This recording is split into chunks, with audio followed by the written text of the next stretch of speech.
The regular meeting for the corporation of the township of Brindle and Dauphin Raglan this night, day of April 2025 at 7:01 p.m. As we gather this evening, I would like to acknowledge on behalf of this council and our community that we are meeting on the traditional territory of the Algonquin people. We would like to thank the Algonquin people and express our respect and support for their rich history. We are extremely grateful for their many and continued displays of friendship. We also thank all the generations of people who have taken care of this land for thousands of years. So roll call, Councillor Banks. Here. Councillor Caldwell. Here. Councillor Power. Here. Councillor Quad. Present. Okay. So we have a resolution for the adoption of the agenda. That we, the council of the corporation of the township of Brunel and Dauphin Raglan, adopt the agenda as amended to include item 13.3 long-term borrowing bylaw and to remove one item enclosed under subsection F and to add one item enclosed under subsection B and subsection D. Could I get a mover for that, please? Moved by Councillor Caldwell, seconded by Councillor Banks. Any comments, questions, concerns? No. I'll call for the vote. All those in favor? Yes. Opposed? None. The motion is carried. Is there any disclosure of pecuniary interest for anything on the agenda to be for anyone? Seeing none, we'll continue. The mayor's address was a very quiet one.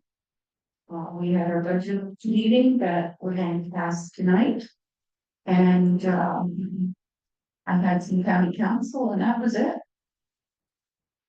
Clerk's report, does the clerk have anything to report? Not too much, just a regular clerks and treasurers meetings. And fresh app has begun, so we'll have a few meetings and like that. Sure, everybody's noticed the river is quite high right now. It is expected to rise. It's expected to rise. There's lots of snow and those up north. Yeah, that's what they said on the radio, something on the news. Well, we have a lot of snow at home. We probably got 8 inches. So it's not melting. Okay, delegations and our presentations. We have Nirvana Fernandez with Media and Our Production.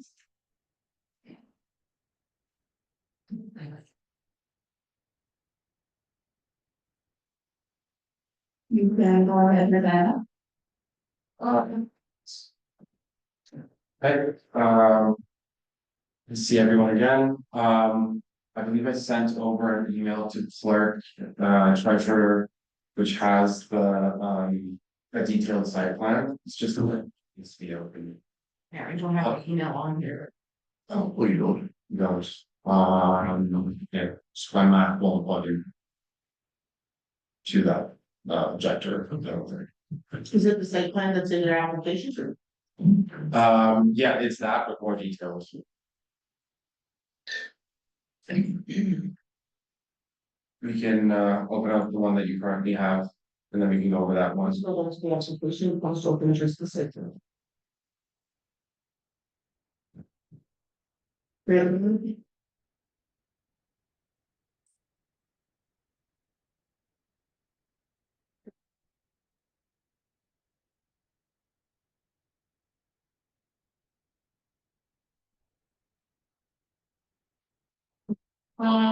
So if you zoom out just a little bit further. Yeah, it's not on YouTube. Oh, okay, fair enough. So this entire dark blue line over here is the entire high perimeter fencing, which is about 8 feet high, and will have an anti-climb scrim put on both sides. It goes butts up right against the main road and then the property back here, and we're completely closing off access to the water. We will have additional fencing inside to enclose these areas over here. Keep camping, all our camping operations over here. And we've actually decided that this is better suited in this nook over here, as it's more away from all the neighbors that are down close to the south and over to that side. So all of this is actually gonna be over here, and then the tent camping is gonna come down over here. Uh, we have, as of right now, this is our production road. So this is gonna be where the entry toll is gonna start beginning. And then we're gonna do ingress, right over here, there's a gate that's over here. And we've done the estimates, so we were able to open up the plan, you can actually see the exact amount of cars and square footage. It's 8 lines of 20 that will be able to ingress at one time, and it would approximately take us close to 1 minute and 30 seconds to search each car with our security teams. And then this is the point of entrance for all of our patrons, so from camping over here and over here. They all have to enter through this point over here, or if you're forest camping, you'll have to enter from that point over there, at which point there will be security gates with lawn searches as well as the metal detectors, which we'll be bringing on site. We will have a total of 125 paid security guards monitoring the festival on 24-hour rotations, well, 24 hours a day. Yeah. With rotations. And then we do know about the neighbors that are up here in the cottages. So what we've done is there'll be an additional fence line over here to keep this road open. And we will direct them through safely through all this path and allow them in and out access with special badges, which we'll hand over to them. We'll stick on their windshield, and they'll have unlimited access in and out of the festival. For all patrons attending the festival, once you're in, you're in. You're not getting out. The only way to exit the festival is if you really want to leave, we'll cut your wristband and you're not allowed in. And or a medical emergency will be reasons not to leave. When it comes to all the wristbands, everything is RFID tracked, so we're mailing out to all the guests and attendees RFID wristbands. So the only way to scan in is you have to scan through the scanners. Here's another checkpoint for scanners. Here's another checkpoint for scanners. And obviously, while doing the ingress, we will be scanning their wristband before actually letting them access to the entire festival. So then no one will be leaving at the end of the evening. No, And as of right now, something I wanted to discuss with you, we have currently set it as such that no one's allowed to go in and out of the festival. There have been requests to get Airbnbs nearby to do that, but that is up to the town's discretion as to whether or not we want to allow that. We would be taking away business from local Airbnbs if we flat out said no.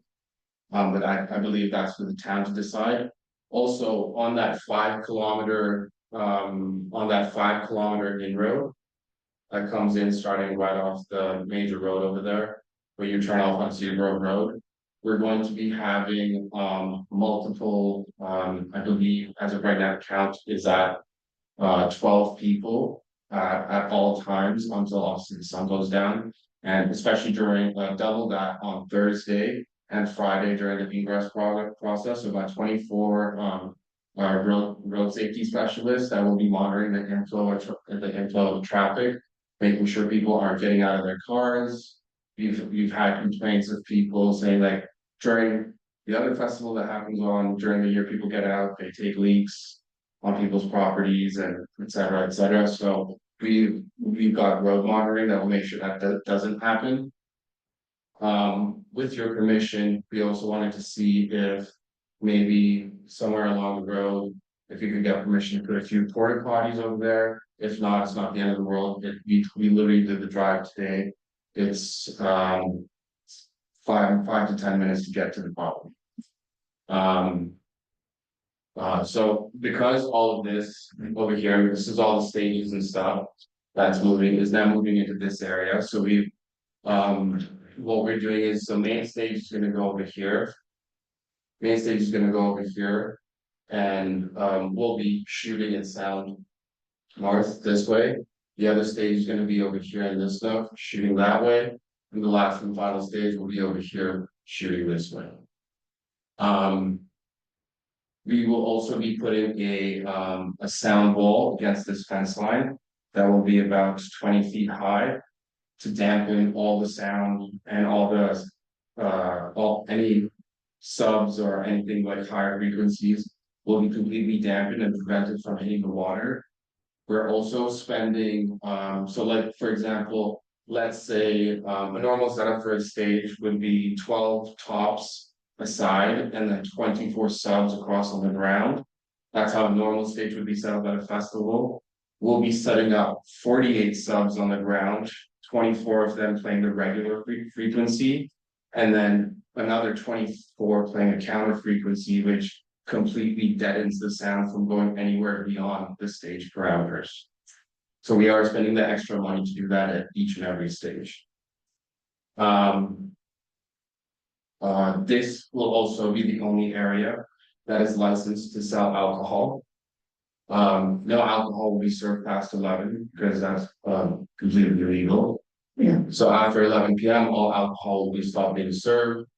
All these security checkpoints are searching for weapons, alcohol, obviously, and anything else that is not deemed permitted in the festival bowl. All attendees will only be allowed either one bottle of 2.6 per person or one case of beer, which should just be a 2.4. So, and that's the per person limit. So if a car pulls in with more than that, we confiscate those items.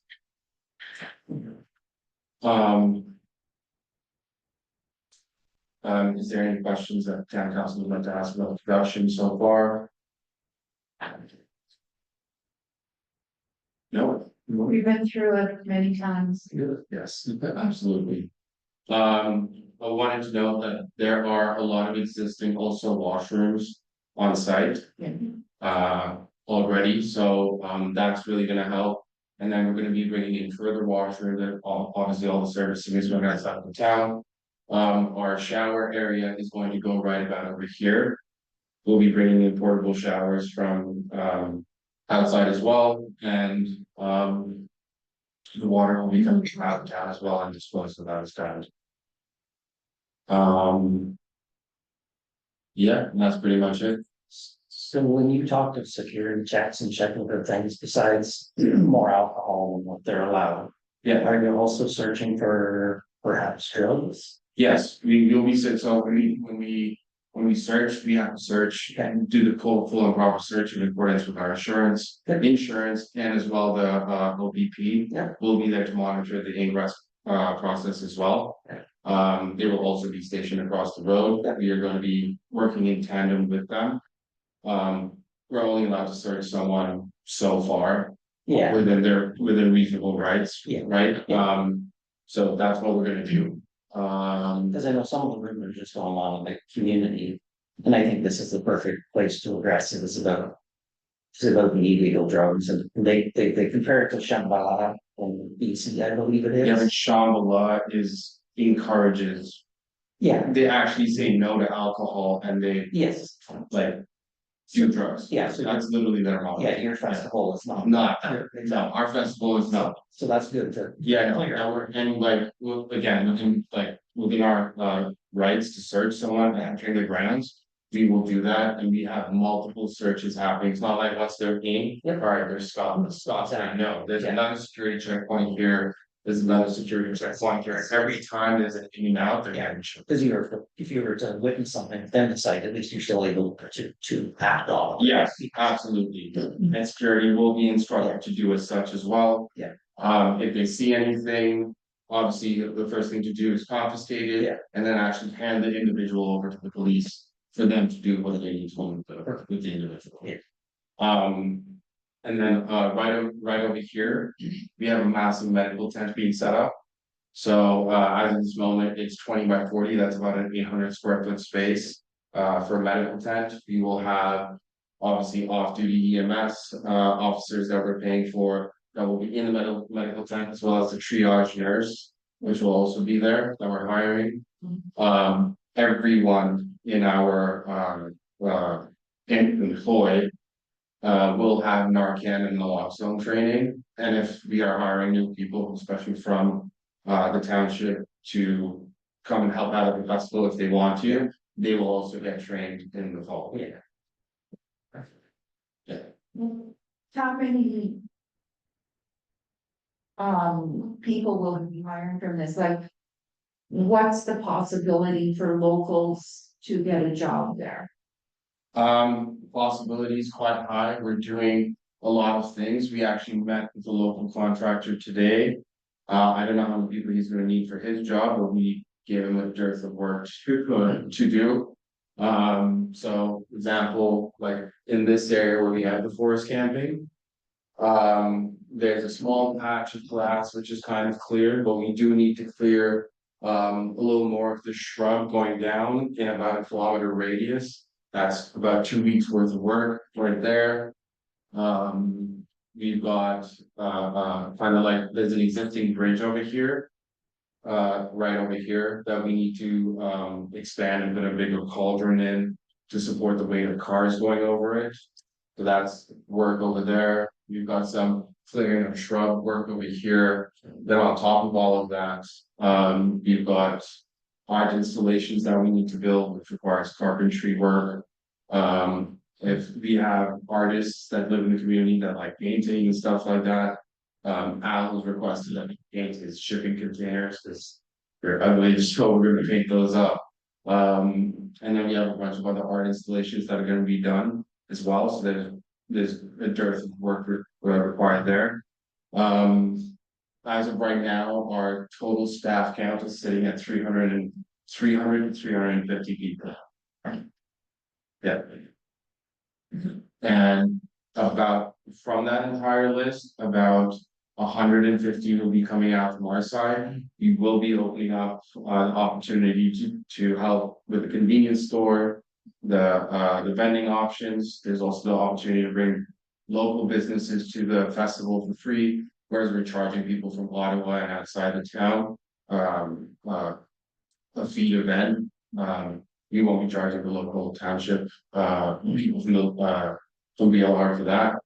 And I think security is one of the areas that like do the employ for that. You'll be working under licensed security guards. The other thing is the traffic staff, especially in parking lots and stuff like that, directing people to their parking spots. And as of now, there's work, and then obviously the contracting the carpets as well. And there's no campfires. No, absolutely not. No campfires at all. None. The only thing that would remotely be allowed is a 10, like it's like a 2 foot by 4 foot camping stove camping. Barbecue pit. Yeah, just that's that. No open fires, no coal fires, just camping stove. Butane stoves or It's kind of small, butane stuff. Yeah, that's about it. Yeah. Yeah, I mean, apart from that, there's good infrastructure. All the sound comes, not sound, all the power being brought in is being brought in from Toronto. They are diesel generators, but they're constant ones. So they're actually made and insulated so that they're not like running really loud. So those are being brought in. Sort of something you probably see pull up to a fair or. Yeah, absolutely. And obviously the way in which that the sound is being designed is we have complete steering over all the modules, so we're able to like pass anything past 500 to 600 feet, we can completely drop those decibels down dramatically. So Just a quick question, I really can see the amount of work is put into this. And I guess if the event is successful within the community, what benefits would you may anticipate for the community and me, like? So I know it's BLR and for BLR. Yeah, Okay, so we can take, for example, let's take Shambhala, for example, that happens out in BC. Okay, it is the festival that is, it's been around for 25 years. And it became so successful and so important to the town in which it happens. That BC now sponsors the festival. It's sponsored by the government of BC. They give it over $2 million in funding for infrastructure. And that part of that money goes into the town to be able to cope with the festival and grow its resources.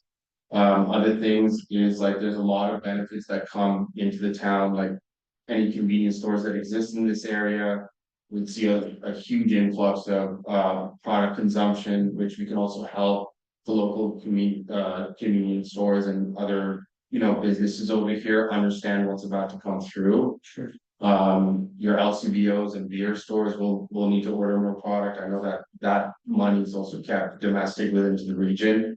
And then apart from that, we do have I know the fire department needs a new side by side, and obviously we're going to need help making sure that the fire department's able to get around and have complete access to the entire festival.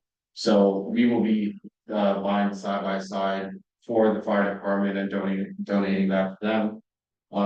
We do have other initiatives that we would like to discuss, such as providing funding for senior recreation programs and stuff like that, as well as youth recreation programs. We would love to get a music program going as well for the local community. And overall, like a lot of these job opportunities that come in, like working with the professionals that are going to be here when we do get you on board, like there's opportunities for like stagehand and some of the trade craft work, which actually end up resulting in jobs like all over North America with touring companies and stuff like that. So I'm also like, that's just what we have on our plate so far. I'm open to suggestions from both the neighbors and the township. What all that we could help achieve this, help the community achieve. Sure. Okay. Perfect. Thanks. So have you contacted the neighbors or the residents of that river? No, we have not contacted the neighbors that live around that, the residents as of yet. We had, based on this being an existing business for the festivals, it wasn't placed under the same rules and requirements as before. But we are keeping all the neighbors in mind. I've also gotten a few phone calls from the neighbors. And had conversations, and we will be submitting the full detailed plan and sending it out. Al's currently compiling a list of all those neighbors so that we can send them out their full plans. Okay.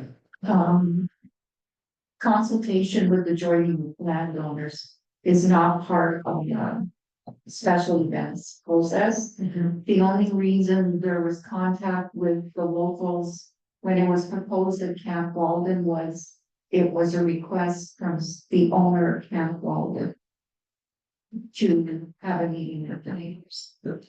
Also, it was a lot more of a densely populated area than where this is currently located, like between us and not with holding the cottagers that live up there. Our closest neighbor is a kilometer away, and so. And your speakers, there's no sound comes out of the back of them, correct? No sound comes out of speakers, but like again, this stage speakers is facing this way. This stage speakers is facing this way. And then this stage of speakers is facing that way. So, yeah, no. And we have a sound wall against the water that is 20 feet high, highly insulated, made with soundboards. Nothing's getting past that. Yeah, I mean, and because of the equipment that we have coming in, again, with the technology, we can completely steer the sound in accordance to, I showed you the video the last time, the sound system and what its capabilities are. And that's what we'll be having on the festivals. We're able to completely steer the sound. We can have some boxes shooting out at 60-degree angle. We can actually steer the sound to be completely narrow in this thing. So if you think about it, the fact that we have a stage over here and a stage over here and a stage over here in the same area versus what Blues Desk currently has, which is a stage right here and a stage right here. So this stage goes there and it's a 20-year-old system. We looked into it. They didn't have the technology back then to steer. There's this system over here, which just hits the water and then just goes. And the fact they did keep the stages so far apart because of the bleed. Over here, our stages are right next to each other. And obviously, we don't want to like not harm, but we don't want the patrons to have a bad time being able to muddle with the sound. We're really confident in the fact that between our stages, we won't even have any bleed. So we can definitely control the sound and then not point at any neighbors.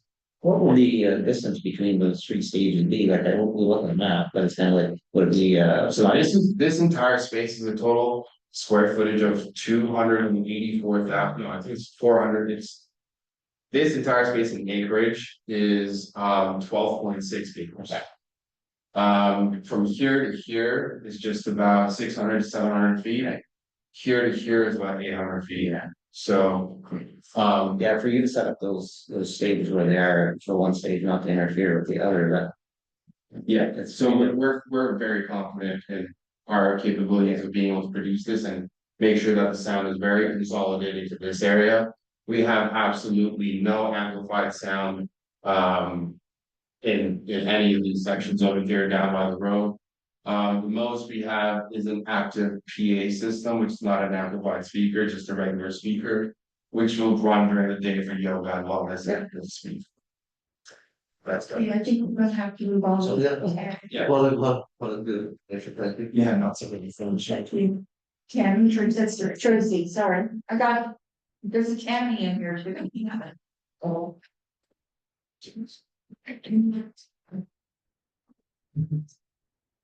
Alright, firstly, I would like to ask council if there are any plans to allow the residents of Cedar Brook Road to float on this festival when the residents start to fall.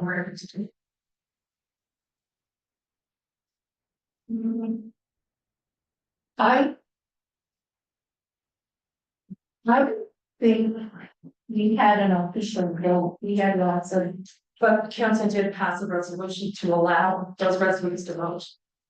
And I'd just like to point out, I realize public voting isn't a requirement of special events permits. But council passed a resolution to allow voting for those residents. When the venue was moved to Cedar Grove, you stated that you didn't need to inform us or consult with us because there was an existing event held here. But, excuse me, correct me if I'm wrong, but does Camp Walden not host the Highlands Music Festival? A three-day folk music festival getaway with performances on 3 stages held on September 26th to 29th. I realize the scope of nowhere is quite different from the Highlands, but it's also quite different from the Bluegrass. So how are you representing all residents equally when both venues host music festivals that residents in only one area were allowed to?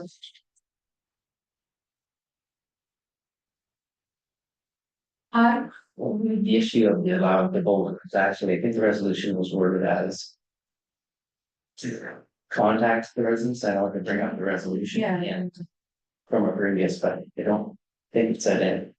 Think about voting. no, there wasn't. I know They were going to do a consent, and that was at the request of the owner of Camp Walden. Okay, but the council, I watched the meeting, council discussed it, council said, Yeah. good to have input.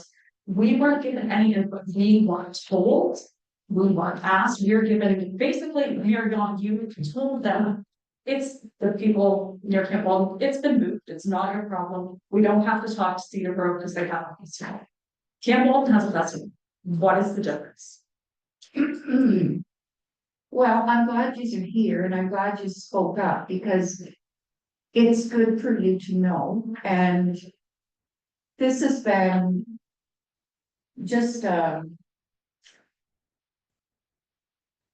don't know. It's a tough decision to make.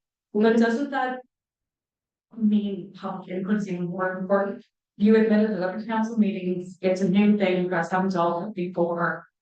Well, we haven't issued the permit yet, and you're all here, so you're getting to hear and to know what's involved. We've been talking with the production people here.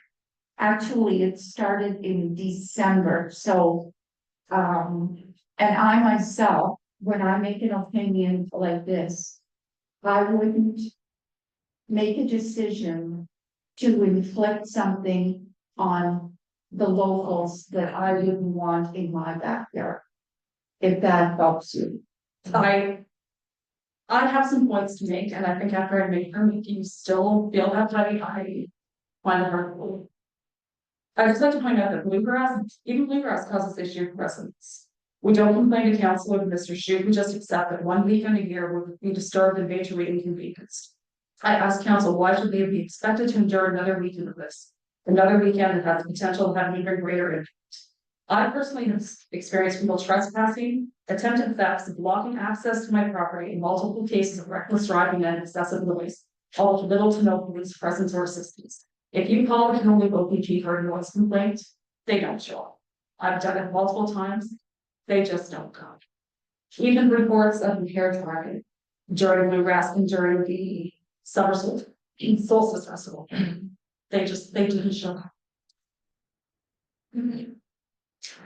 And you allow this festival, where does it end? Next year, will it be 3, 5, or 10 festivals? I think we can all agree we live in a country to enjoy a more peaceful lifestyle. By allowing large scale festivals, you're taking that away from us. And what will this do to property values and even your ability to sell our homes? No one wants to buy a little home with a music festival next door. And going forward, will hosting additional festivals increase our township, what our township pays for policing? And there are plans to request additional police resources during this event so that residents can feel protected.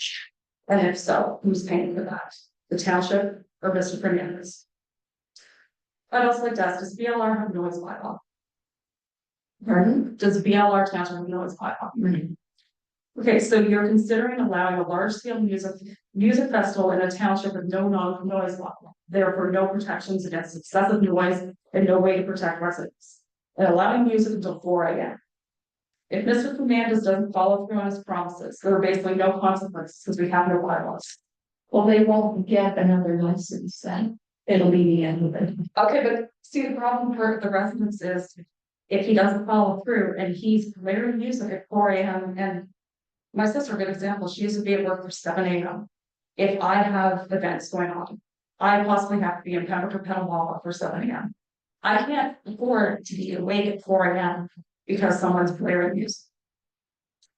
After much research, I also can't find any other festival in Ontario that allows music to go until 4 a.m. No, most end between 11 and 12. In fact, I'd like to quote the Township of Greater Madawaska. Even with the bylaw exemption, they will only allow music until 2 a.m. In an email that specifically said that their council would never consider a music festival having music going at 4 a.m. And I know at a previous meeting, Mr. Fernandez even stated that the times are approximate because he can't control the time his talent ends. Fairly certain most venues that tell talent when to end, and if they don't, fines can be issued. But I guess that would probably require one's market. Also, Mr. Fernandez has stated the noise won't be above 70 decibels at any neighbor's properties. So does 70 decibels include music only, or does it take into account crowd noise? Because as we find out, every bluegrass, crowd noise adds a significant volume. And how can you possibly predetermine how loud a crowd would be? So this is an unknown factor that has potential to raise the noise pollution inflicted on neighbors. According to Ontario.ca, noise is considered to be at an acceptable level if they're between 40 to 60 decibels from match the ambient background noise. Any levels above are considered noise pollution. And just to point out, also according to Ontario.ca, 70 decibels is considered loud and is comparable to city traffic. So 70 decibels is like sitting in the middle of the city listening to traffic. I don't think that's acceptable for any of the neighbors. I'd also like to question Mr. Fernandez on the attendance. I know you say you'd like to sell 5,000 tickets. Does this 5,000 include your food and craft vendors and anyone involved in art installations? No, 5,000 only includes the total amount of attendees, the balance is 300 people. So you're saying just your food vendors, craft vendors, and anyone involved in art installations is an additional 300? Correct. Is that in addition to the 500 that you're housing at Campbell? no, 300 art floor mixed between Camp Walden and at the festival. Okay. Yeah, So we're looking at 5,500. In total. no, we're looking at 5,350 in total. At max. Okay, but in previous submissions, you stated that you would like to be able to house up to 500. I can't. Yes, that is correct. We would like to house up to 500 at Camp Walden. That included some VIP guests, which we're no longer doing and putting everyone into one lot. So it's definitely capped at 5,300. And yes, we're not going above 5,350. And are all your vendors required to stay on site for the duration of the festival? Yes, Can I ask a quick question about your security as well? sure. You stated 125 security personnel. Now, is that your total number? Is that per shift? How many will be on the ground at the festival at a time?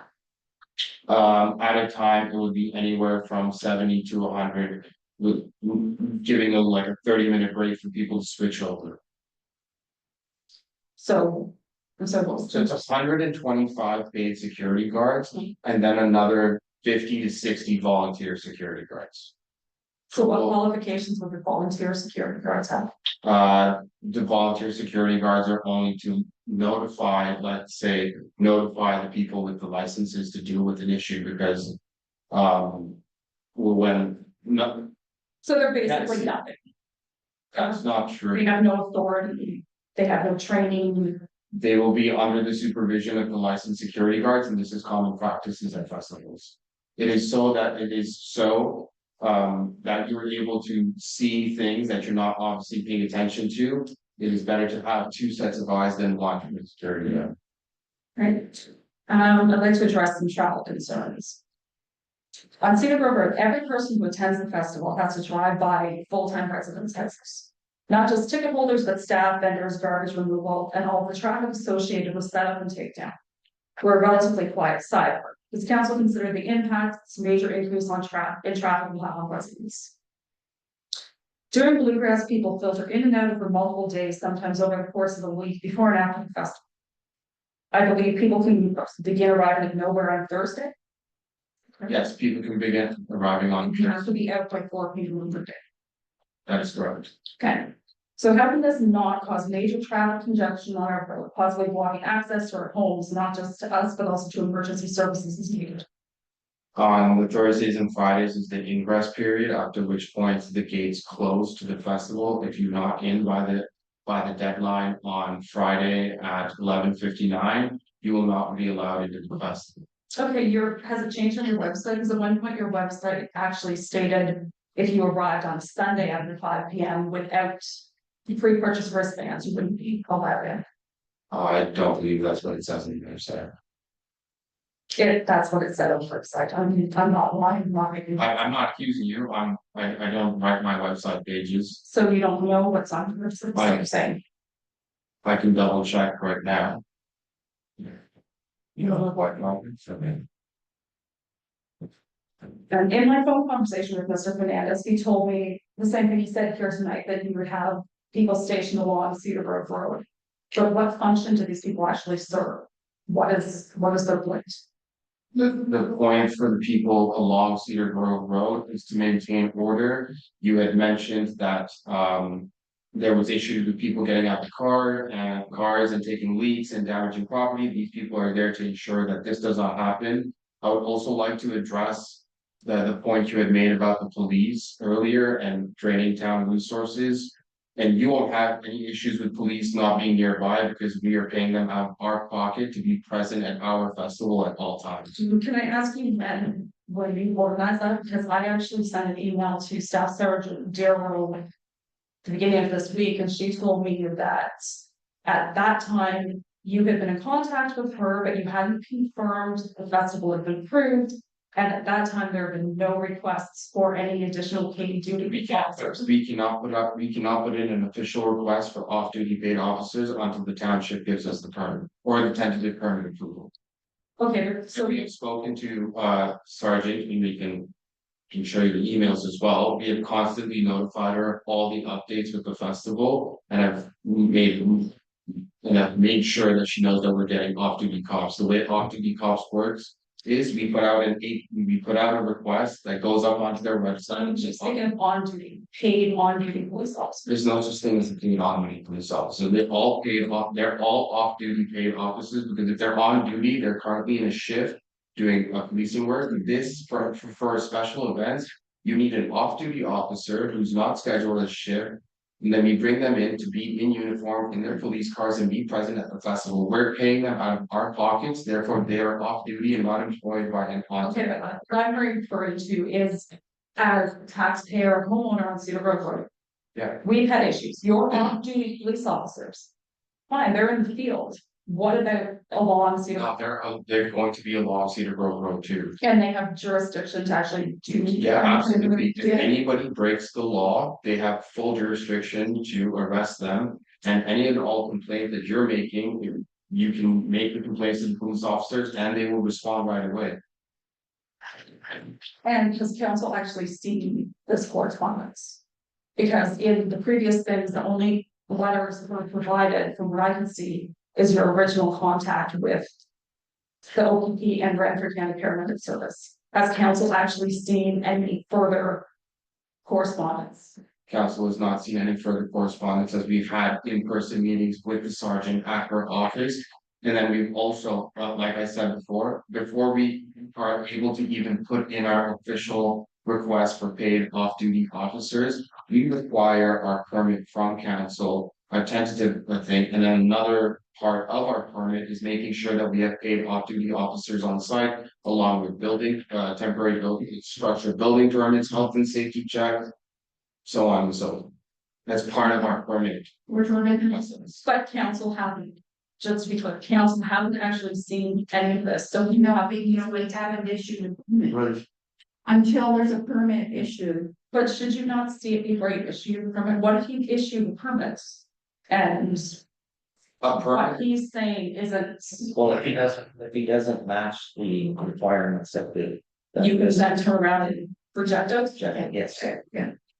Now, can I also ask, in a previous meeting, you mentioned, he referred to it as a 5 kilometer road on the main road that goes in. That pulls a lot of people off the grounds and gives us a better security checkpoint. Were you referring to Cedar Grove Road, or are you creating some 5 kilometer road? no, Cedar Grove Road, from what we measured on Google Earth, is about 5 kilometers until it touches. His line, not So- 7 Cedar Grove Road. By you inferring that it pulls a lot of people off the grounds. It pulls a lot of people off the main road, which has the most amount of traffic in Palmer Rapids. What we do is it pulls all those people off, and then on the ground, since we have an abundance of grounds, we have a large ingress. Area that we're going to build, like I said, 20 cars, 8 of those. And to do the ingress versus. What happens at Bluesgrass is 2 lanes to enter the festival. We have a completely separate entrance that we're going to be building. So you're guaranteeing us that your security checkpoint won't back traffic up on to Cedar Grove Road? No, there will be some traffic, but it will be significantly less than what we're currently used to, 100%. But at Bluegrass, they also don't do security checks. I'm not, You get wristbands and you that's, go in. So that's- there actually isn't traffic backed up on the road because of Bluegrass. The traffic is caused by the people who decide to stop along the road and rearrange their Yeah. belongings. you had just said that there was traffic due to us. So, but the point is that we have to check.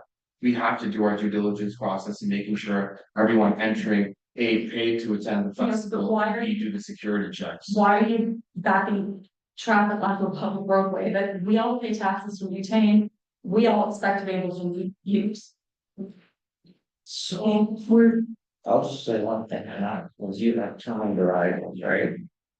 Yes. Yeah, like you have so many people to arrive every hour. I know it's gonna stay there. it's staged, right? So you have to have 2,000 vehicles coming like within 3 hours. No, and that's why we're opening up on the Thursday to give people the Yes. option to come a day earlier. So that the traffic flow is actually spread off across 2 days. Then operating just solely on a Friday, that would cost. Okay, so what if people show up outside of their schedule a lot of the time? Are they then going to decide to just pull over on the side or wait. People would be, I've been told that they don't be allowed entry to the grounds at the scheduled arrival time. If they try and come before that, it's in order to beat the traffic, but if they come before it and there's no traffic, we're not gonna keep them on the roads, we're gonna pull them right through. But if there is traffic, if you have people that are showing up at their scheduled time that they're supposed to. I'm not saying that it's not gonna be any traffic, there is going to be traffic, but we are gonna manage it properly and confidently. So I did want to touch on your plans for medical.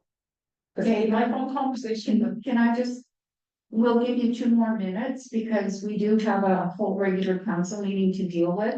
And if you haven't got the satisfaction and answers, maybe you could set up with Nirvana to, to answer all of your questions.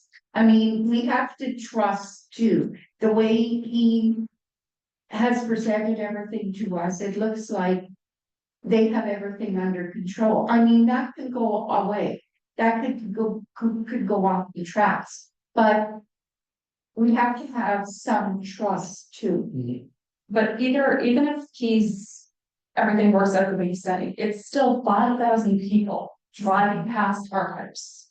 Well, It's, if you figure 3,000 people at Bluegrass for the weekend that goes in and out, you're gonna have the same volume. Or maybe less. We have no in and outs at our festival. we have to deal with it for weekends. Why are we being saddled with dealing with it for another weekend?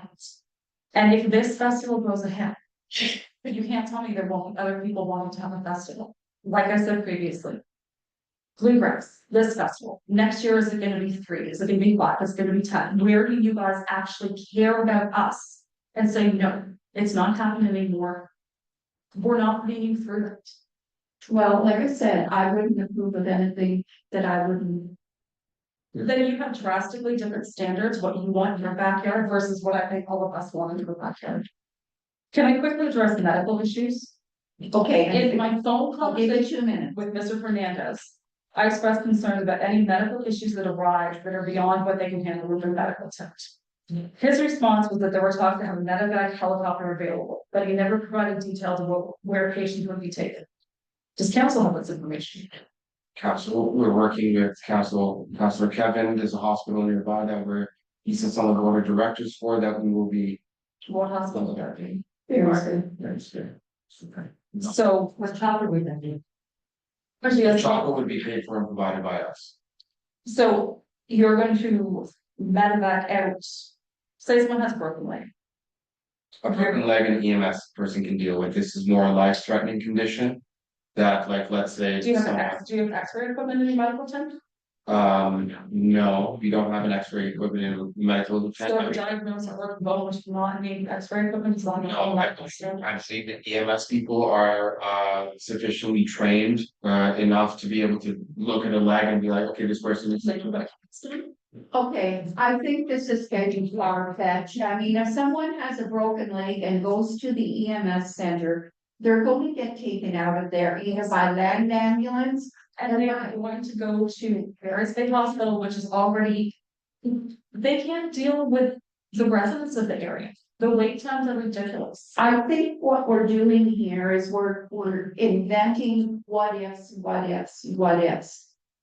We sometimes have to take a chance. We have nothing in our municipality that can bring anything into us except recreation, or that we're not gonna have businesses move here.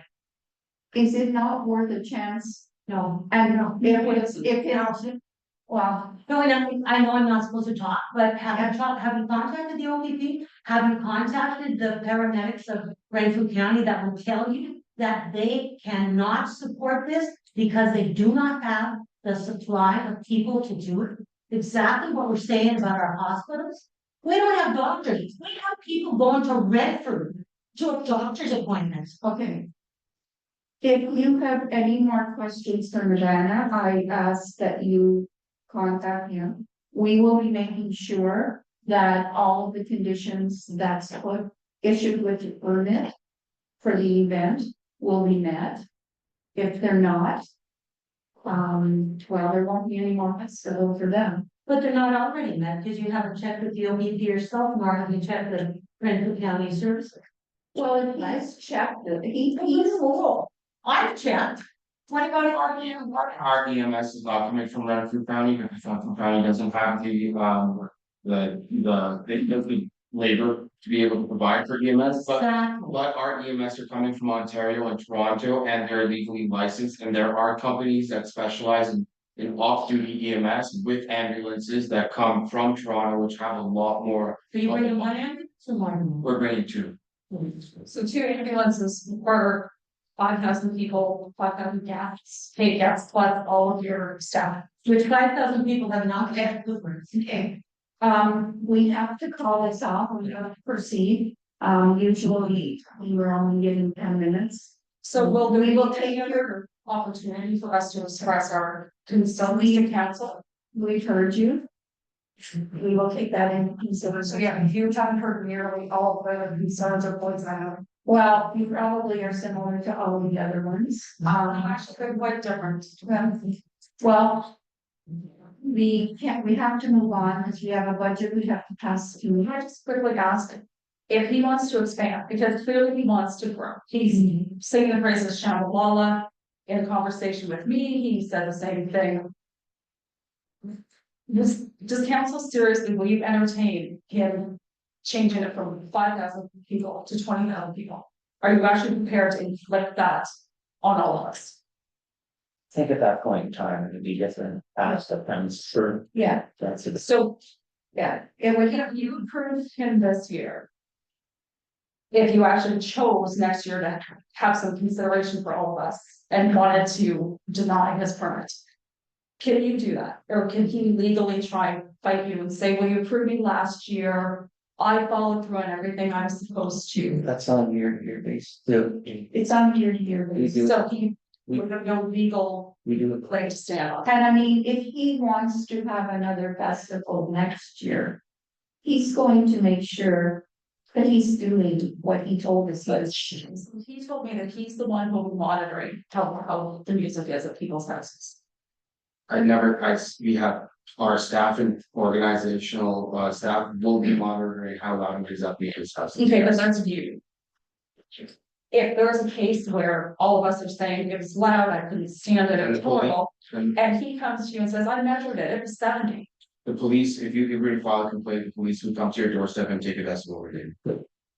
Then that is drastically But different. can I ask one question? How come we can't find any old, festivals that you've had on your website? How come it's not available? How come? Elements. This, we have to move on with our meeting, I'm sorry. I hate to do this to you, but I think we went through what's happening, what could happen. And now I think we're inventing what if cases. So, we will. Where 70 decibels comes from as well. Because if you actually. Is it not under some act? 70 decibels is the noise level of a busy street in the city. And when you go inside your house, I live right on a busy street, young street. When you go inside your house, you can't hear the streets. Okay, So if you have further questions or want to discuss. just contact me. FYI, that if you go to ontario.ca, noise and consider. For this? No, Or we're not getting it up? Okay. no, he never had a vote the last time either. Have you guys checked into the other things he's done? Have you found that on his website? Because I can't find that. Yeah. I'm just curious of the events you've had. Where are they? How come they don't show up? Excuse me, Well, have you found, has the township checked into his previous record? we Or have, are we assuming that everything's fine? I could leave, but I just want you to check into that, because there's no place to find out his events. I just want to say that according to ontario.ca, noise is considered to be at an acceptable level if they are between 40 to 60 decibels. I'm going to recess the meeting for a short break. And they'll come back and raise the Say how long the break is, according to the city law. Okay, we'll break through 5 minutes. I wasn't delegated, we had him come in, I wasn't trying on speaker. But I stopped where you guys are sitting.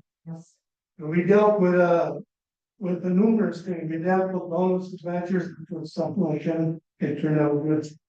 But we also dealt with a thing, and that right in the property where they're going. With the land that came in there after, bluegrass. And that was, I had cattle, I had rented that cattle down there. And it was something that I certainly would want in my community again. But I'm just telling you this. I know it's a hard decision, but when I look at it though, what benefit you have to look at. Just what benefit it is to the municipality and to the taxpayers. And sure, we all put up with certain amount of noise and that stuff anyway. But if it's no benefit other than the side by side and a few dollars, it's not worth it. No. I've followed- There's a work there, if you read. Recessing the meeting.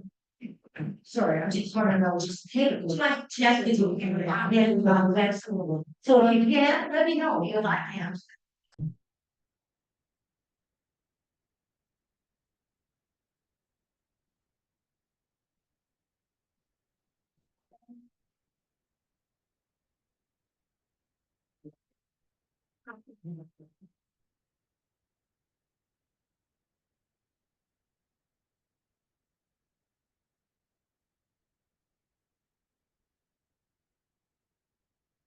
If I may, Mayor. We're going to need to bring this information when the application arose, but with the interest of the residents in attendance yet, I'm going to share this with Hampton now. So yesterday I received a phone call from Staff Sergeant Derek, who will be. She's very concerned with this festival application coming. She is not in contact with the festival, and I will read her email as such. Good afternoon. This email is a follow-up to our earlier conversation regarding the Nowhere Festival. While I understand that the authority to grant permission for this event rests with the township, I feel it is important to express my concerns regarding the lack of communication with key service providers and community partners who will be significantly impacted. Over the past week, I've received several phone calls and emails from concerned citizens. This was, in fact, how I became aware of the upcoming council meeting to determine whether the permit will be approved or denied. To date, I have not been included in any discussions or planning related to this event.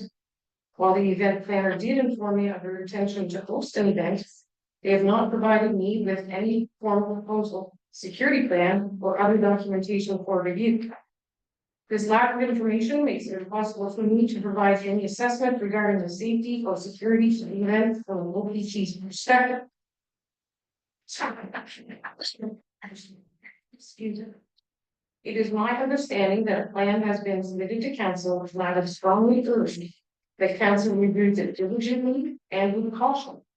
I am confident that I'm not the only community partner who would raise serious concerns once fully informed with the details. Additionally, I would ask the question, why is council rushing to approve the permit?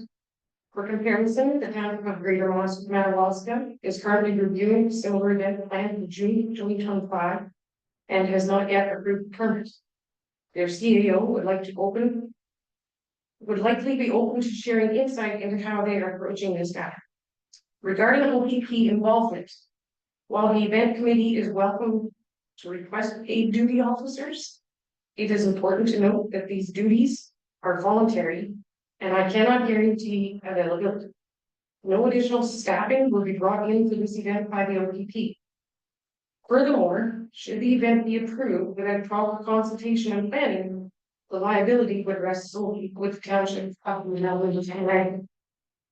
I want to work collaboratively with all of you. My role is to ensure the safety and security of our community and those who live in it, and that remains my primary concern. If you have any questions or would like to discuss this matter further, please don't hesitate to reach out. And we've also been in contact with Fraser County paramedics. As a paramedic service, we do not approve or disapprove the event application as this is a municipal responsibility. However, our recommendation is to review the insurance requirements of the applicants related to paramedic service requirements. If there is a requirement or if an emergency plan has been filed, we would happily review and provide advice. A few items to note from the limited documentation.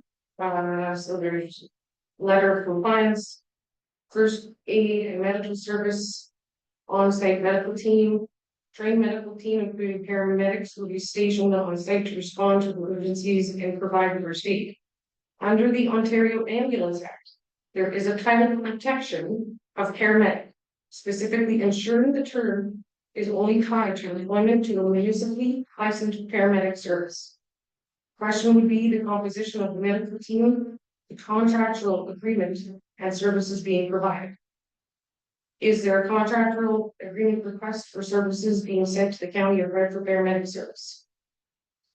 Emergency coordination.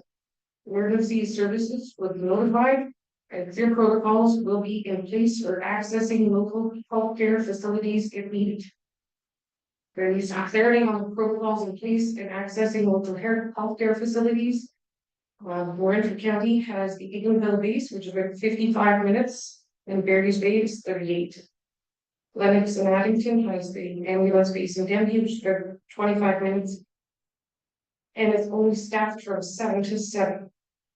Based on the geographical location of the festival plan and local health resources, an emergency response plan is recommended to be submitted to ensure local hospitals and other resources are not overwhelmed with numerous potential complex patients.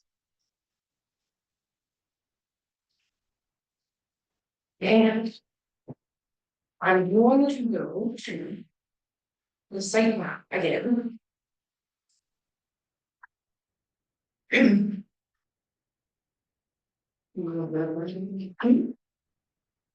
Yep, I'll use the, so this is where Cedar Grove comes in.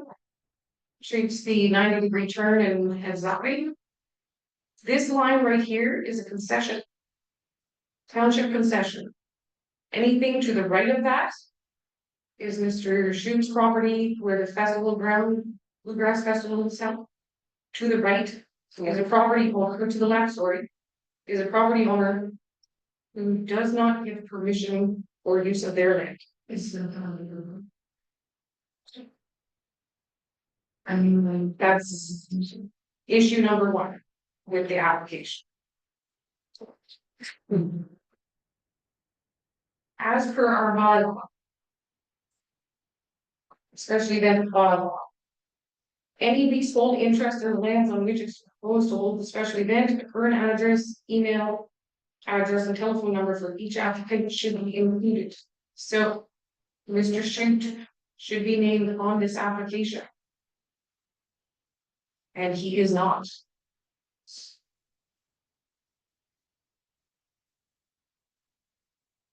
It also states in the application that the treasurer being myself would be the one to, I know this is come to council and it's been a big controversy. My recommendation to council is to deny this application. I agree. I agree too. Well, To hearing that, Yeah, that's the right thing you can do. What do you think, Nolan? Well, really, you can't be saying yes until you written resolution for it, because I think we're gonna want to be here at the meetings. See where it's. So the biggest problem is on the site map is there's land there that's being used as some river. It's not, that's the biggest piece. Yeah.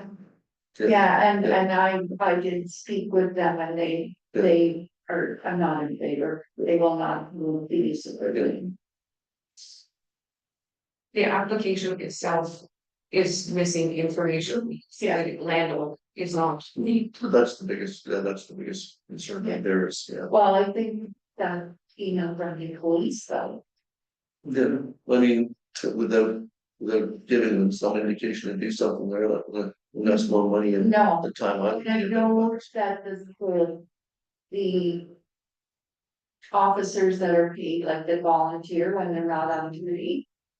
It's hard to get them because they're so short staffed now. And Well, they have to come in from work, you can get them. yeah, they could But be from work. you bring them from all. They could be from Ottawa, they could be from Marsh. Same as EMS, you bring them from wherever you can hire them. Yeah, cause I know. When we used to have dances at the union, that they can run down. For them hired. There's a couple other issues on their website and stuff that, I just want to make sure that DLR is not being held liable or anything. But they are calling it being held at the DLR festival grounds. The DLR does not have festival grounds, so you have a resident or an attendee. And they get hurt and they sue DLR festival grounds, well, yeah, that's not us. And the other thing is, other searches on them, their address, where festival address is 42 Grand Ridge Road. Which is here, yeah, no, that. So in light of that, I would, council in agreement, I'd like to move to resolution 11.2. Do we want to go through the meeting to get there, or do you want to jump right to it? Well, that's what I'm asking. Yeah. Well, I think we should just jump right to it. Does council wish to address that issue now or wait till later? Is Urbana and them still here? Yeah. Does. Yeah, you said she goes down, does she?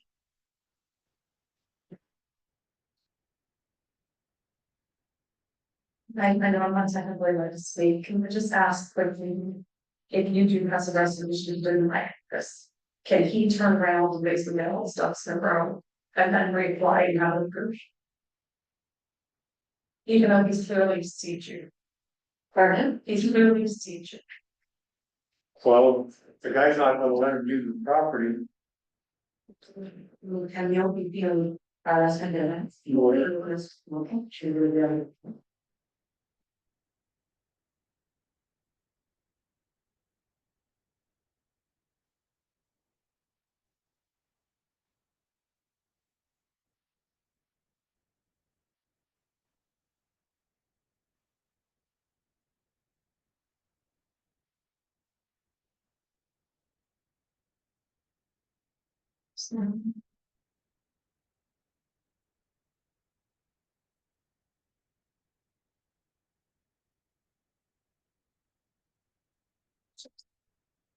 So Virginia got some emails from the OVP. And they have concerns with festival. No, right? Yeah.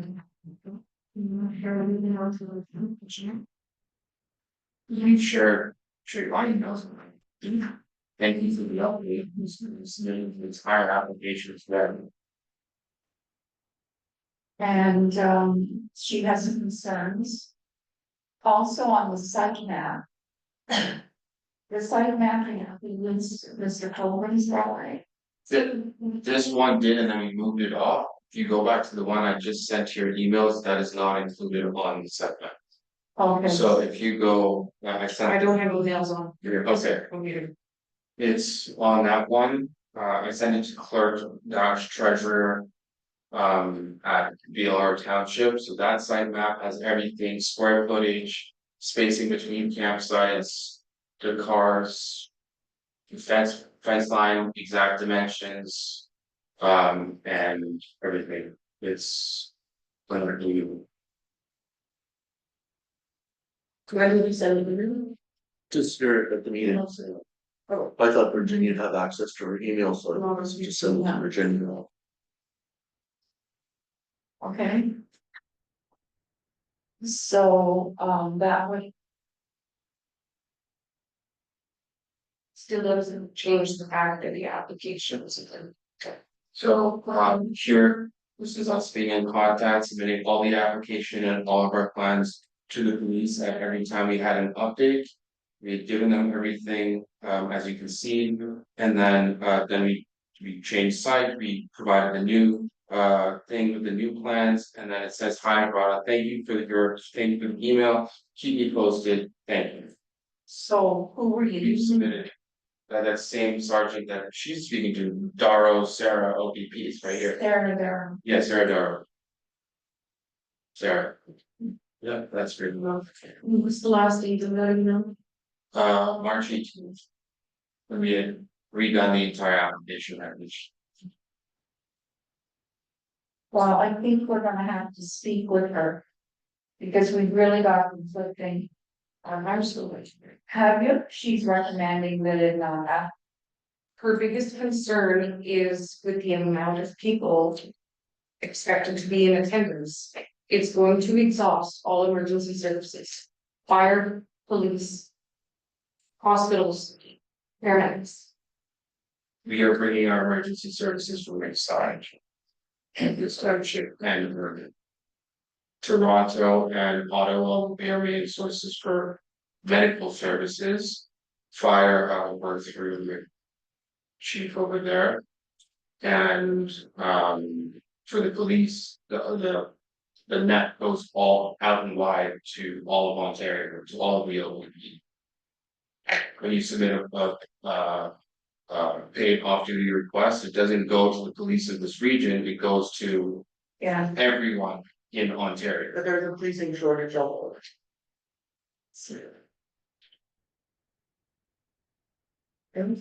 Right. So what's the feeling of council then? Do you bring up a resolution? Yeah, I think so too. We shouldn't be talking about it till the. Yeah. First and second. Okay. Okay, we have a resolution, the council for the corporation of the township of Rudall and Dawson Raglan hereby approves special event application for Nowhere Festival GNR Production Events Inc. for the purpose of a music festival to be held on September 11th to 14th, 2025 at 9:37 Cedar Grove Road. Can I get a mover for that? Moved by Councillor Banks, seconded by Councillor Quad. Okay. Comments, suggestions, concerns, First one. suggestions? Well, with what, Virginia read, those two. Yeah, I don't think we should let them have it.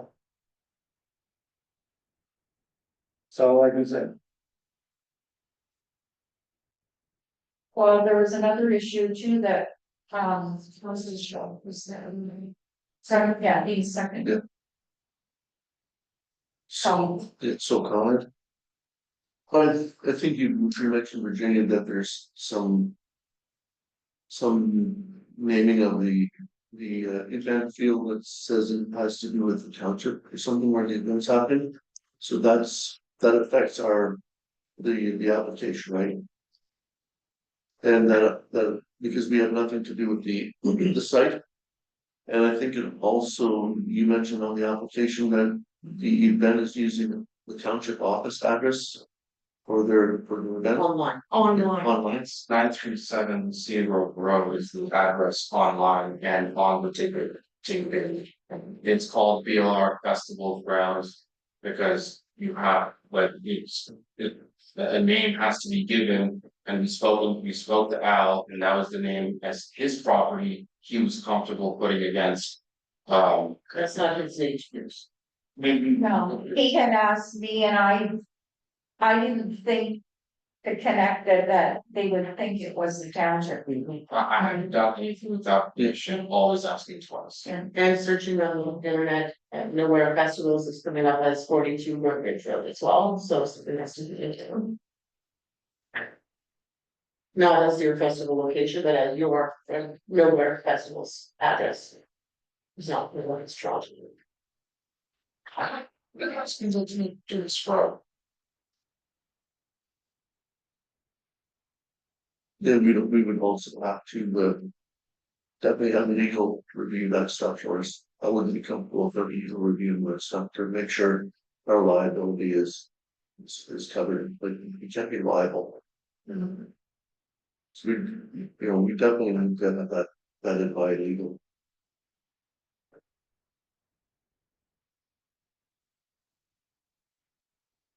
Well, I put a motion to defer, all motion requested, we go back to council. so what do you do with my vote then? Say all vote, all the motions to defer, so, Well, and then. Well, we would have to deal with this. we have to deal with this motion first though. So if you wanna defer it, we have to close this one down. And then do a new motion. What? Okay. You Well, wanna table this, we wanna table, it, yes. that's your option, we can carry the feet. Or table. So table it till further information is received. Is that, we'll do that?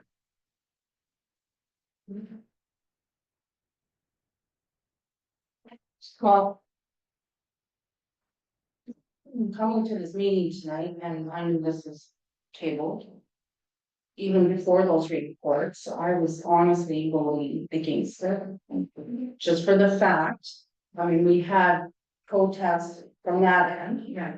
If protests from this end, doesn't matter which end of the BLR township you're gonna go to, you're gonna have protests. And they are the taxpayers, and we're here, we're representing them. And I am against it. It's been going on too long, and you move it Yes. again, somewhere in the township, it's just gonna come back again, so. What's your,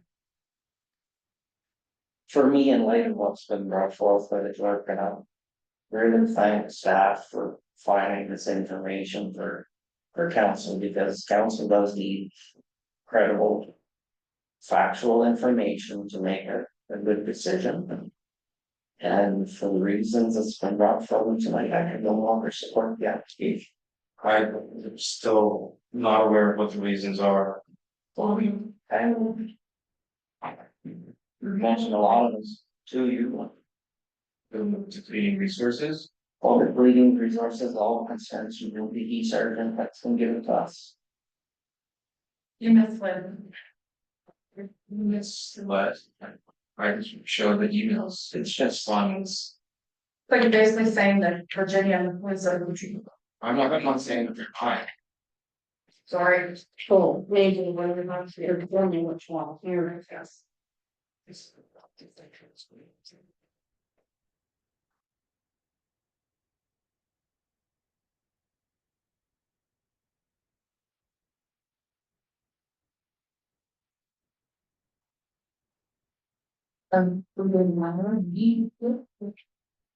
those was a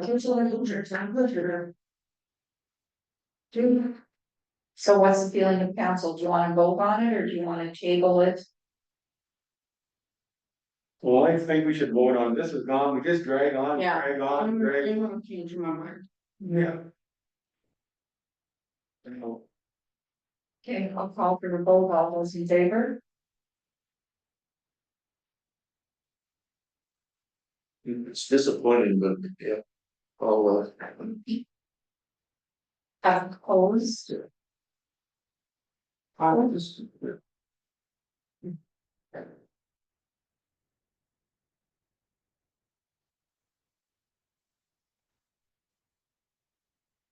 Right, so.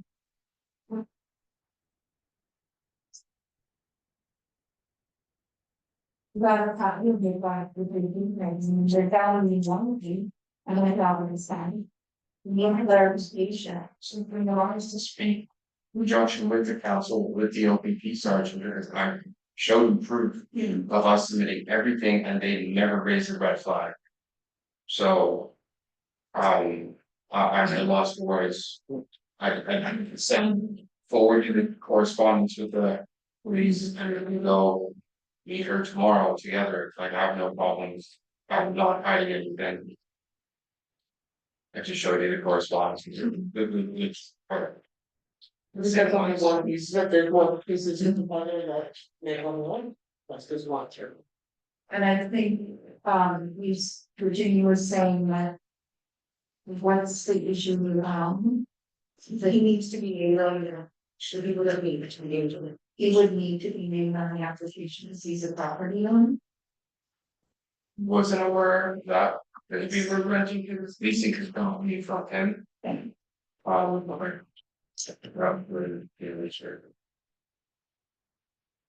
Any leaseholder or leaseholder interest in the lands on which the proposed to hold discussion again, for an address, email address, and telephone number for each applicant should be included.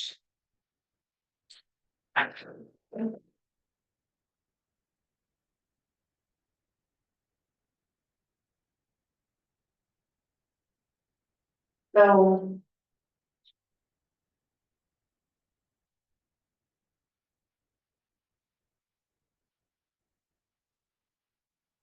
Spencer.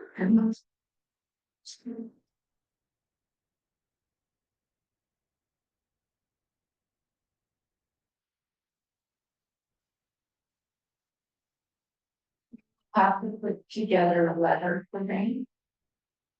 Right? Yeah, she was like, I'll put together a letter for you.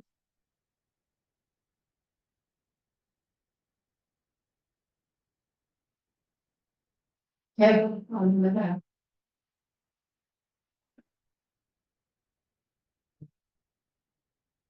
Right? For 5%. Okay, we'll take 5 minutes recess. We'll come out at 8:31.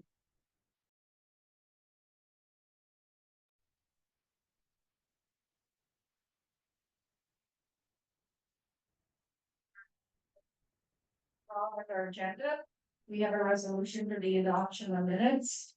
W Council for Corporation Township of Brunel and Elton Rutland hereby adopt the minutes of the regular council meeting of March 5th, 2025, and special council meeting of March 19th, 2025, as presented. Could I get a move for the minutes? Moved by everybody. Councilor Banks and Councilor Twine. Any comments, errors, omissions? Okay, to call for the vote, all those in favor? Yes. Opposed? None, the motion is carried. Committee and staff reports, we have the VLR Recreation Committee minutes, we have a resolution.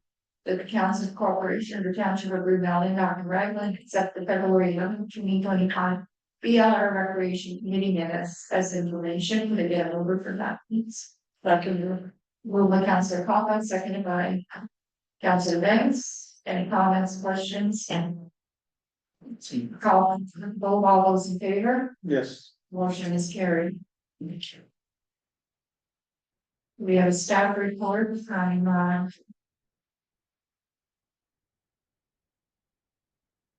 Not a resolution read by that.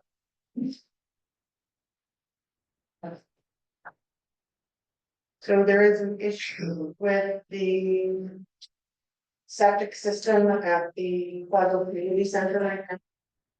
First phase history, 2019, we entered into an agreement with them for the purpose of building a public washroom.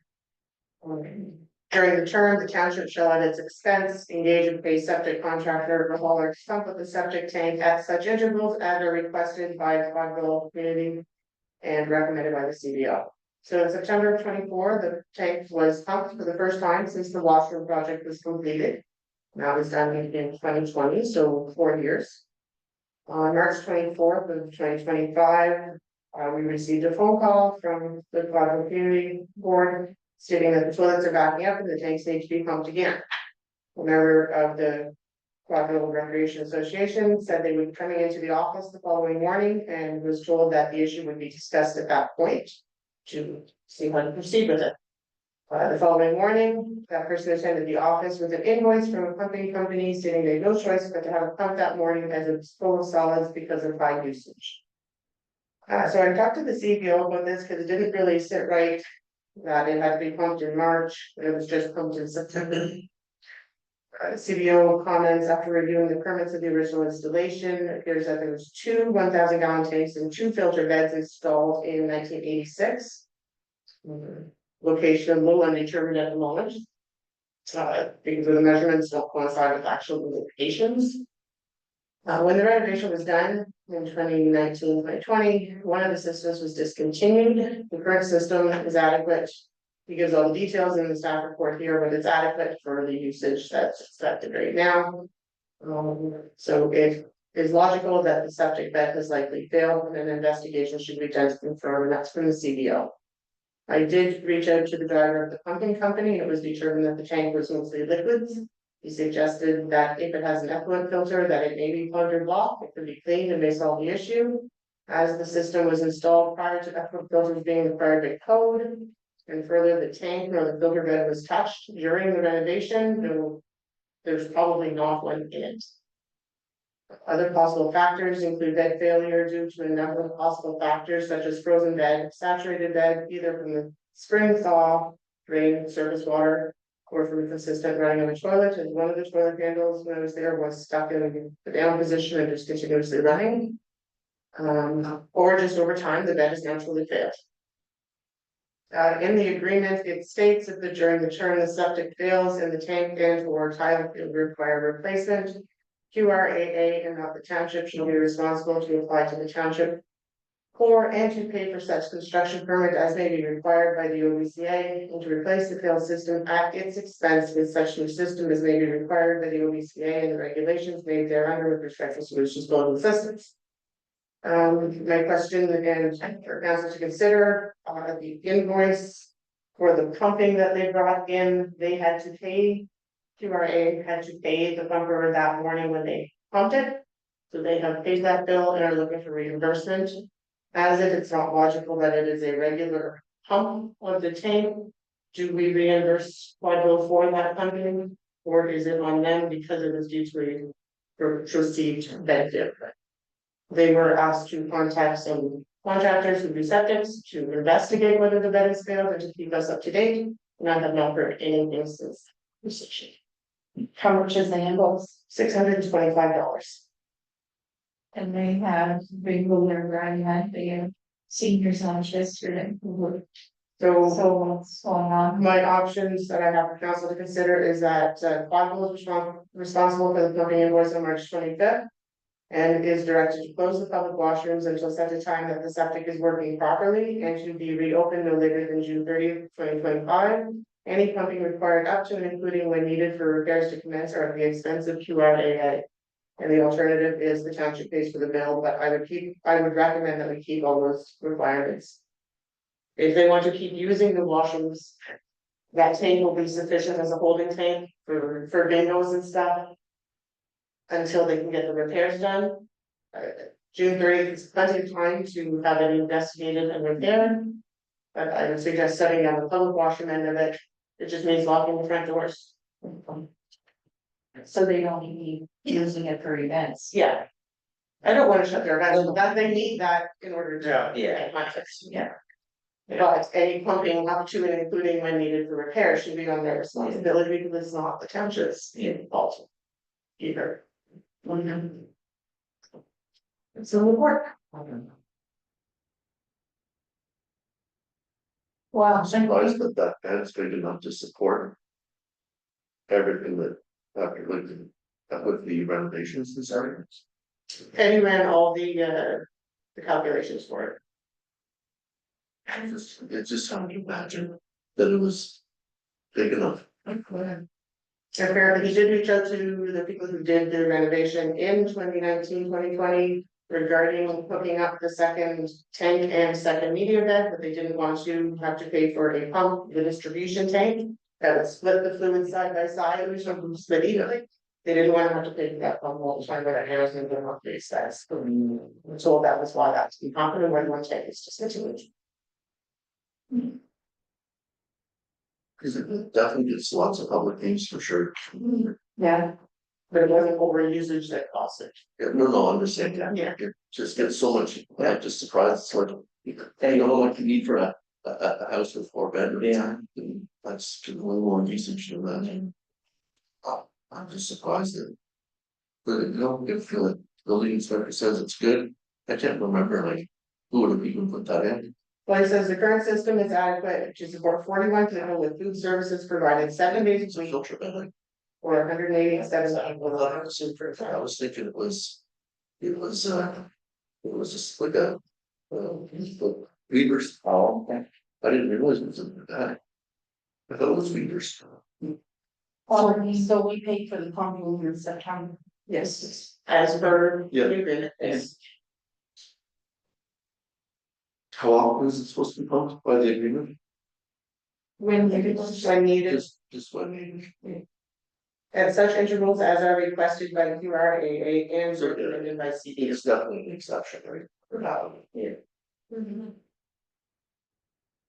So, I mean, It shouldn't have been frost either, because it's not plowed off, as far as I know, isn't kind of down by the stands. When you look at the 1986 drawings, it appears that the bed would be in the middle of the parking lot where it's plowed.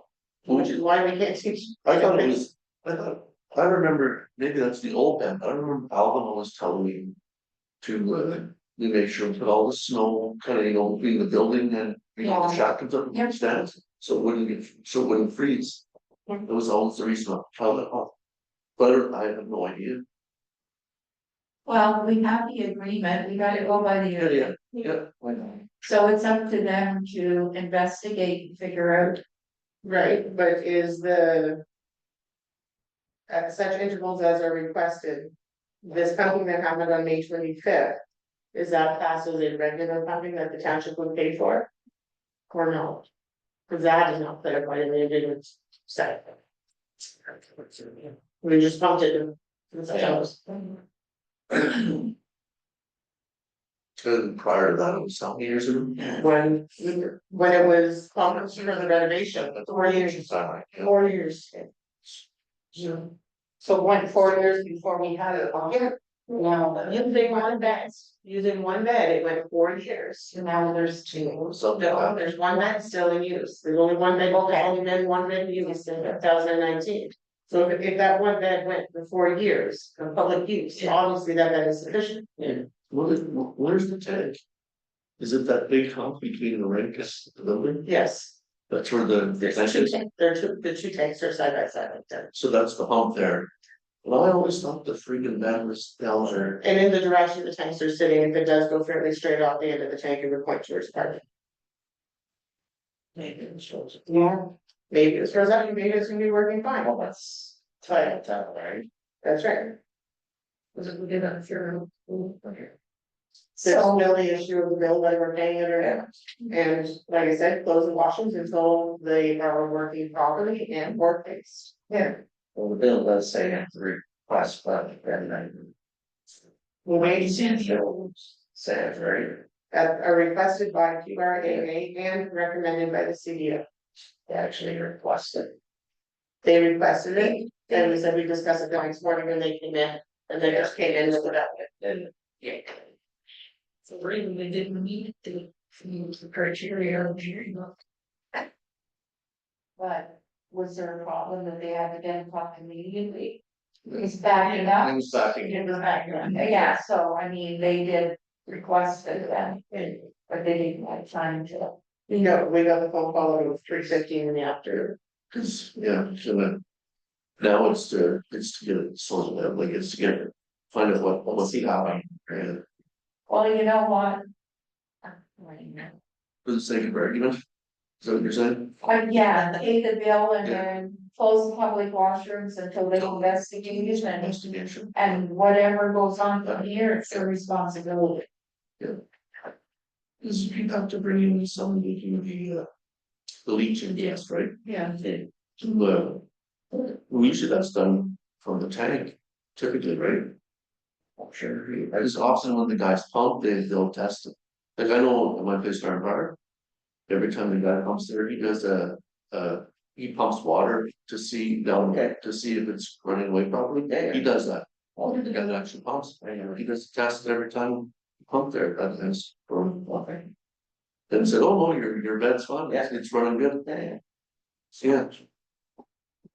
I just didn't know if I never seen the guys up here do that. I've never seen. Because I've had mine pumped at home with mom and dad and stuff, but they never ever do that, so that must be something you have to request. From, and Eddie would know that, right? You guys that stuff. Building inspectors, you should know everybody. Typically. So then you're saying option two? Well, they have to get a check, right?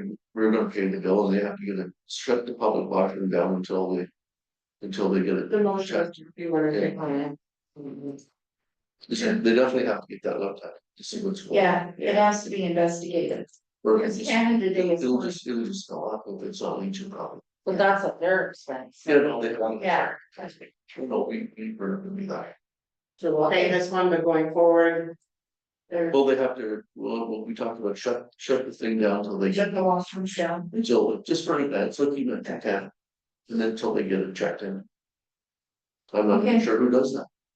So the resolution reads that we, the council, the corporation of the township of Brunel and Dock and Raglan, hereby direct staff to pay for the pumping on March 25th, 2025, and its staff is to notify the QRA to close the public washrooms until such a time that the septic system is working properly and to be reopened no later than June 30th, 2025. Any pumping required up to and including when needed for repairs to commence or at the expense of QRA.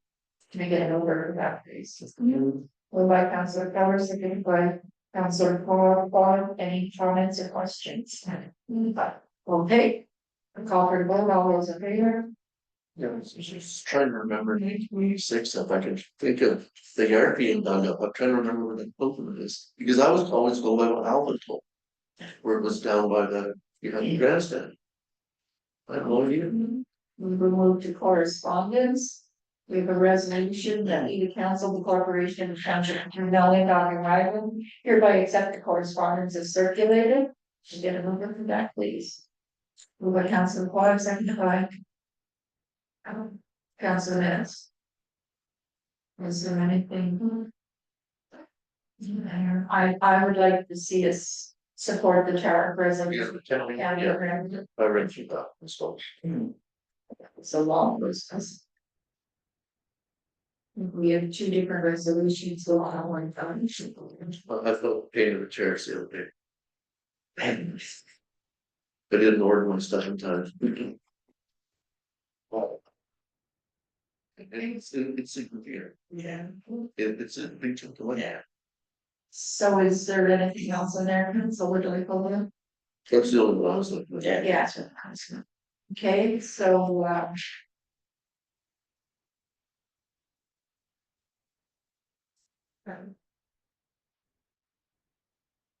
Madam Chair, okay. And then we have the residents correspondence, right?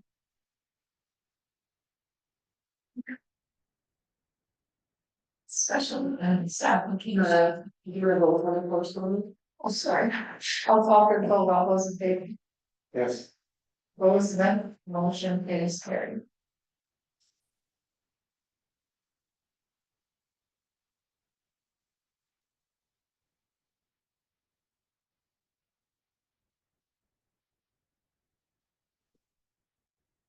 I don't think we have any purpose of doing that anymore.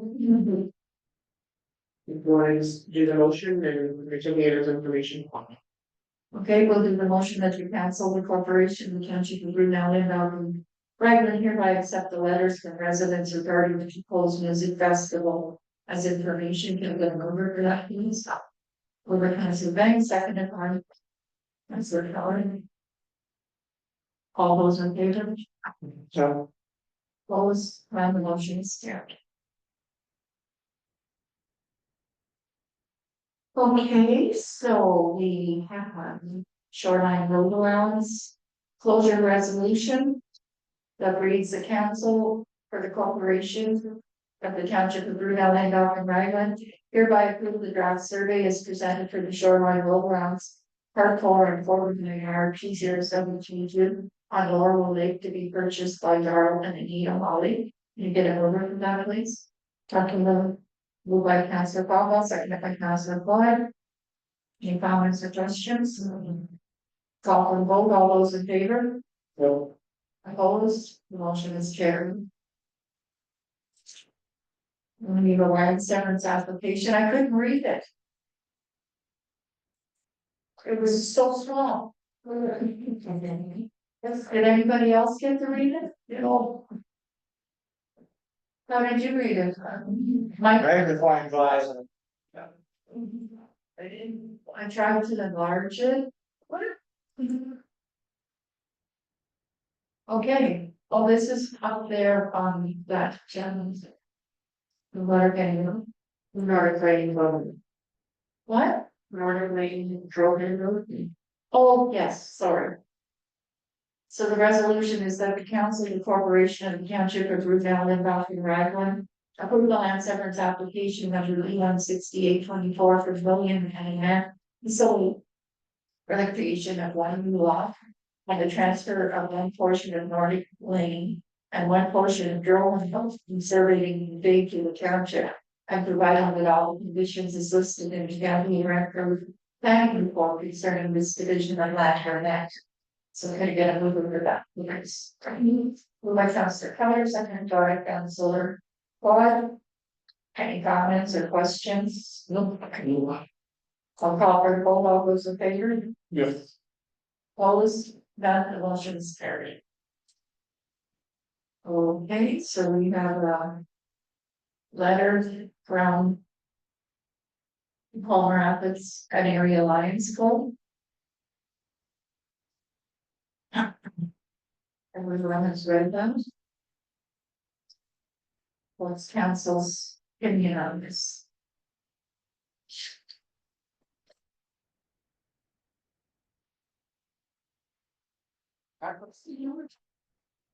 Long as they clean it when they're done. They'd be entering into a typical rental agreement, which is a condition of the agreement, they would just be at no cost to the county. What about the bar? Yeah, it's still, They're not concerned if there's a bar or not. Okay, It's if you wanted to do one and you wanted to keep the proceeds, by all means, go ahead. okay, okay. The rec is not. That would be up to the rec committee. The rec is not in favor of it. There's over, and the staff there is just huge. And I don't think it will be. I mean, It's not a. Condition. okay, so do we have a resolution? Yeah. Okay.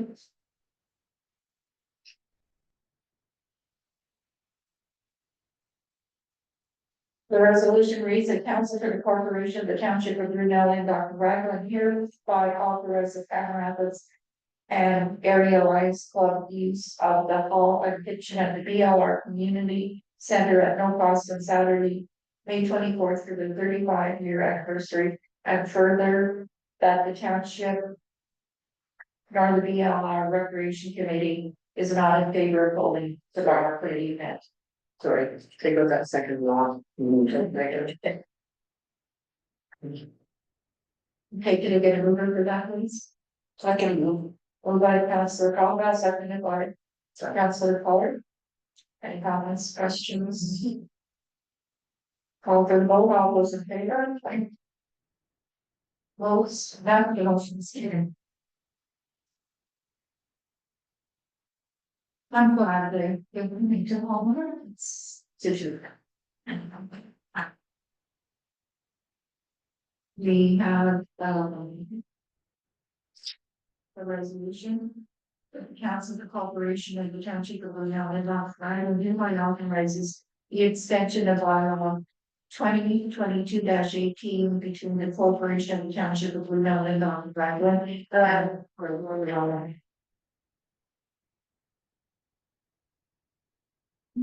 You are Virginia, Ronald reading the wrong one. Oh. Very good. Oh. That council for the corporation of the township of Brunel and Dr. Ragland hereby approve the BLR Recreation Committee request the township will pay for 50% of the cost for the new wall-mounted bulletin board on the exterior of the BLR Community Center, and further approve that council will donate $200 for the purchase of prizes for the 2025 Easter Colorado Conference. Could you get over to that? Councillor Caldwell. Checker. And Councillor Burns. Take any comments, questions? I don't have a problem with that, they've been doing good, What was the cost of that bulletin board? $740 positions, That's the total cost. 740 positions. Yeah, so. And they've been making money at their events. Well, they're not there. Yeah. Well, new people joining.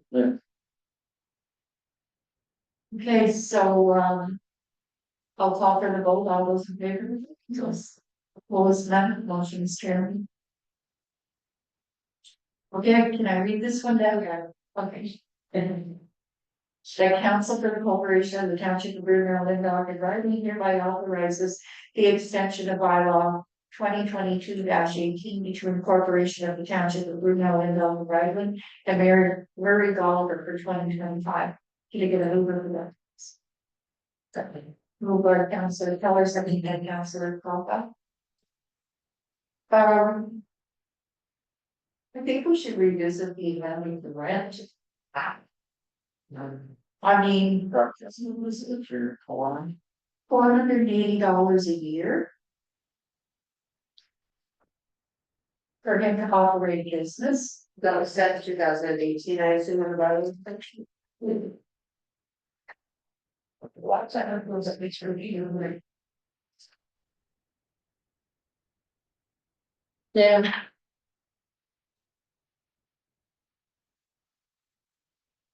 Shall we do it for this year then? Thinking we could raise it to maybe 600. It should be even more. Well, that's only $100 a month, yeah, because it may know what, It's not a month, it's for the year. yeah, but I mean, he's not there, like, it's cold. Yeah, I hear that's. It's up for one, it's up for starting to bring out one. So, yeah, well, that's like, yeah, it was only $100 a month. 100 a month. You were still 100 a month? Well, I was thinking like, Yeah. he might go for 6 months, it's probably more, that's a, maybe what it would work out. He was also on weekend, I think, sometimes. Oh, was it? Yeah.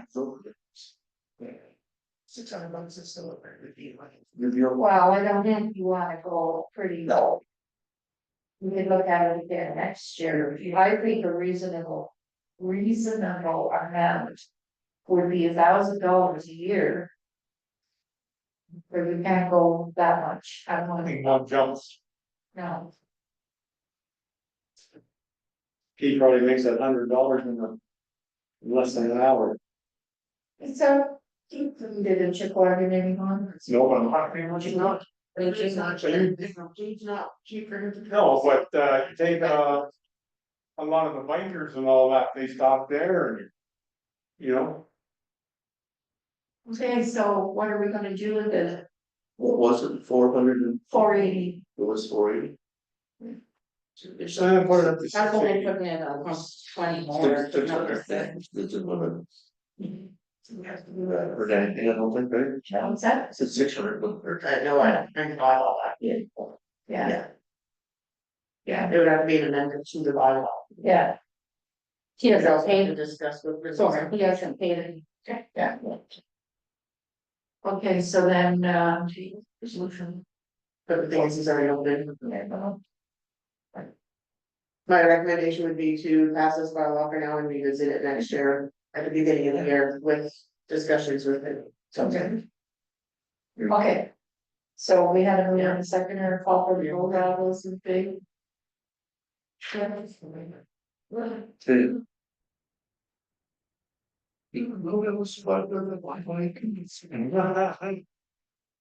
It's right up a little bit, Gordon. Now we're, people must be able to change this.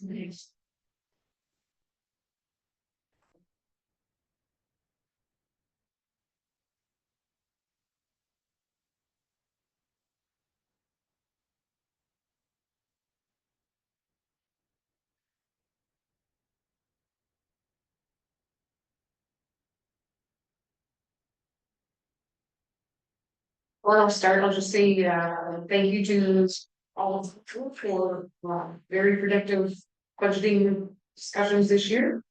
And we'll start with, 2025 budget presentations, the summary of revenues, taxation.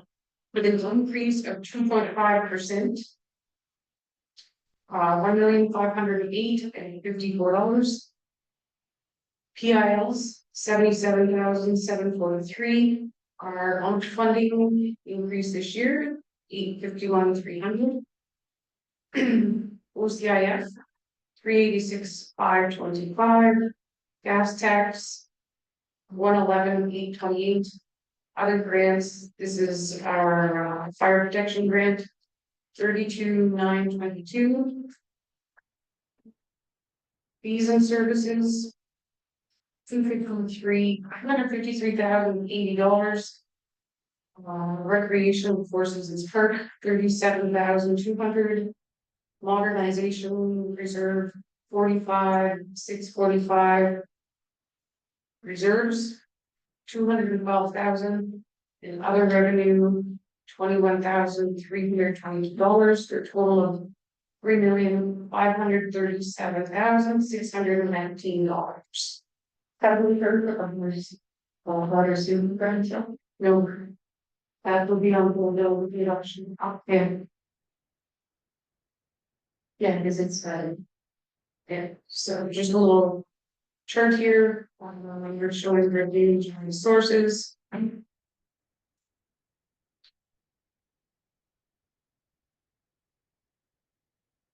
Taxation, of course, was covering 50% of our revenue this year. Do you know if that's increasing over the years? Or if the increase of the percentage coming from taxation?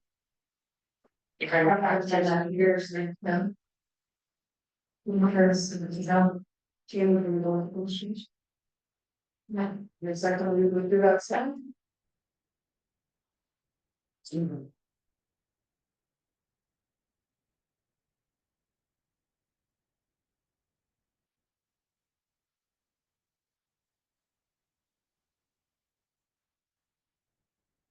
Taxation last year was 43%. so 5% increase in taxation.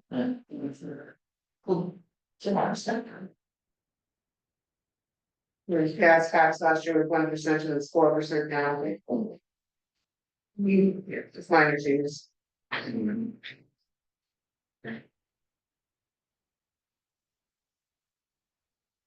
Breakdown of our students. We are sitting at 1,436,307 reserve totals. This is the balance as of January 1st of 2025, before any of our budgetary items. 2025 capital projects, so roads and wastes. Combination plow roll-off truck, which hopefully will be rolling in the end of the month. Road rehabilitation projects, we've got Truck Lake Road and Houston Road receiving asphalt top this year.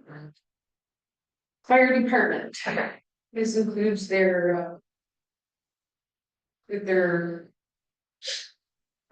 fire protection grant, bunker gear, and decontamination equipment. And under general, we're working on the phase 3 of the asset management plan. Summary of expenses. So the general government, 572,164.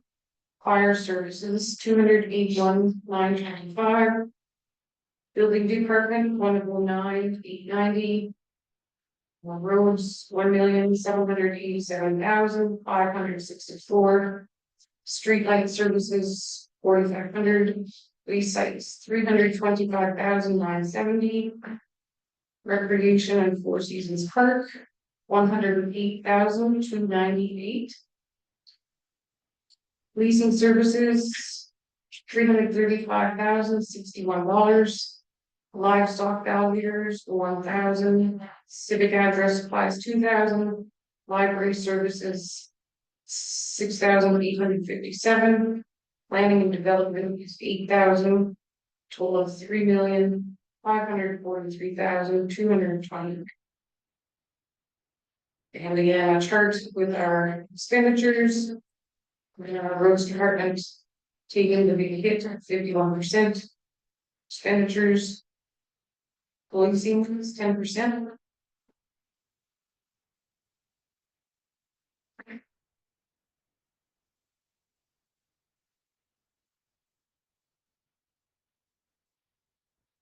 I just want to go to the budget. So total expenditures, total revenues is a difference of negative 5,610. with a surplus from 2024 of 5,610, which gives us a balanced budget. Few things that were added to the budget since last meeting was WSIB surplus of 14,600. I'm pretty good about it. Which you will see in the general side of it, going back into reserves. Okay. That was the big thing that came out of from our last meeting.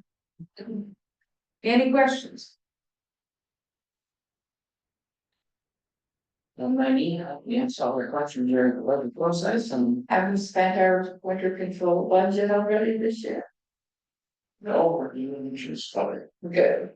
Like the more road repair. Yeah. They're not Yeah. Thus far, putting almost $25,000 in gravel and repairs. Yeah.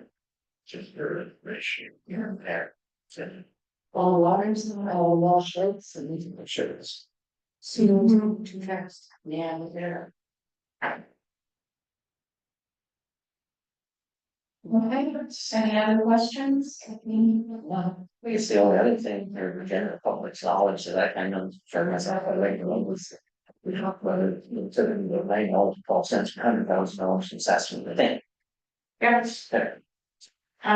So on residential assessment of $100,000, the municipal portion of the tax levy for 2024 was $610.29. In 2025, with a 2.5% levy increase, the municipal portion of tax will be $619.41, which is an increase of $9.10. Perfect. I think we're gonna have the lowest increase in the county record. Oh, I think I'm beat faster. Who's been beat? Did they? Yes, I think so. Should. And it's that one. No, too much for you. Okay, so.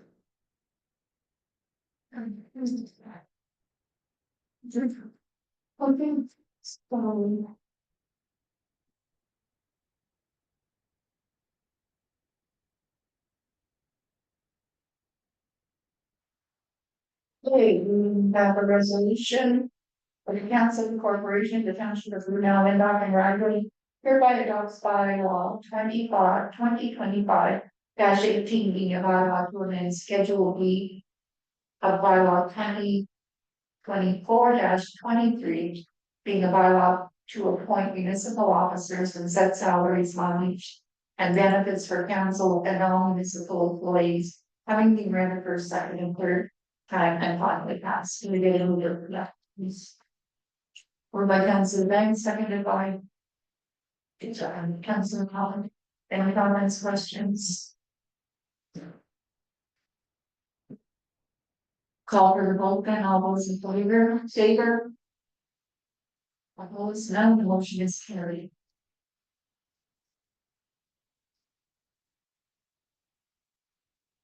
We have a resolution to adopt the budget of the council for the corporation of the township of Brunel, Lindau and Raglan hereby adopts bylaw 2025-19 being the bylaw to adopt the 2025 municipal budget, having been read a first, second, and third time and finally passed. Can you get a word for that, please?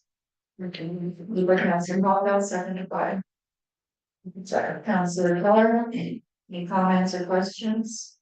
We'll call for all those in favor. Opposed, none, the motion is carried. I'd like to thank our staff for the a good job of presenting a budget that with the great figures in mind. So thank you. Hey, I have to pay taxes too.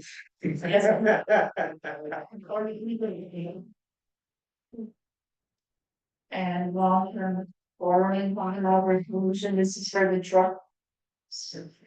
The lead council for the corporation of the township of Brunel and Dr. Driving hereby adopts bylaw number 2025-20 being a bylaw to approve the submission of an application to Ontario Infrastructure and Lands Corporation, OILC, for the long-term financing of certain capital works for the corporation of the township of Green Mountain, Dock and Raglan, and to authorize the entering into of a rate offer letter agreement pursuant to which the municipality will issue ventures to OILC.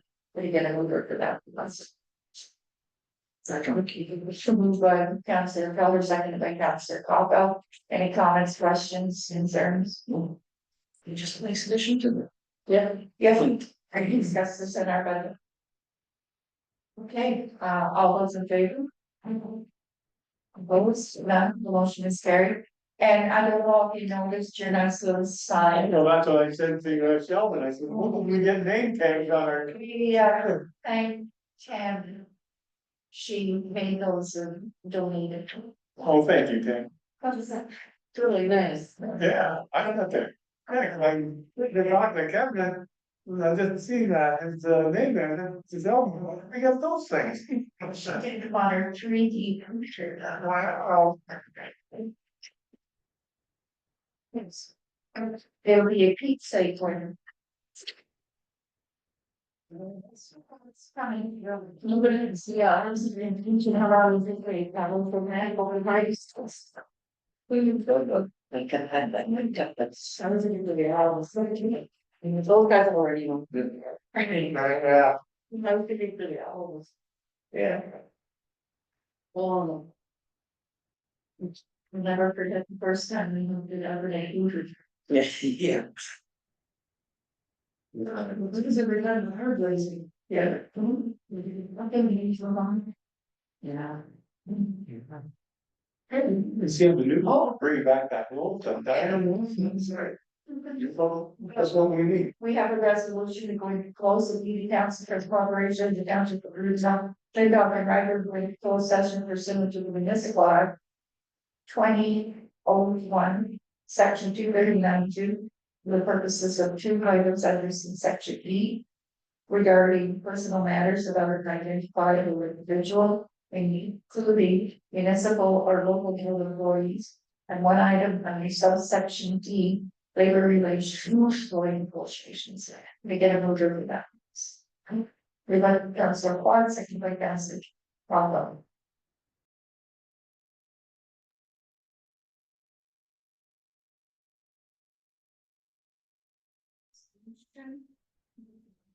The council comes out of close at 9:37 p.m. I give a number of these to Councillor Powers, seconded by Councillor Paul. All those in favor? Or for this place. I'll go back to our concession. In closed session, council received information regarding identifiable individuals and employee negotiations. And we have a resolution. That the council for the corporation and the township of Blue Mountain, Dock and Raglan hereby direct clerk treasurer to proceed with direction given in closed and get a mover for that. Moved by Councillor Banks, seconded by Councillor Walfeld. Any comments, please? All those in favor? Yeah. Motion's carried. We have a resolution for the confirmation bylaw. That we the council of the corporation of the township of Green Dock and Raglan hereby adopts bylaw 2025-21, being a bylaw to confirm the proceedings of the April 9, 2025 regular meeting of council, having been read a first, second, and third time and finally passed. They get an over for that. Moved by Councillor Caldwell, seconded by Councillor Quad. Any comments or questions? All those in favor? Yes. Motion is carried. And you have a resolution that this meeting adjourns at 9:39 p.m. That's it.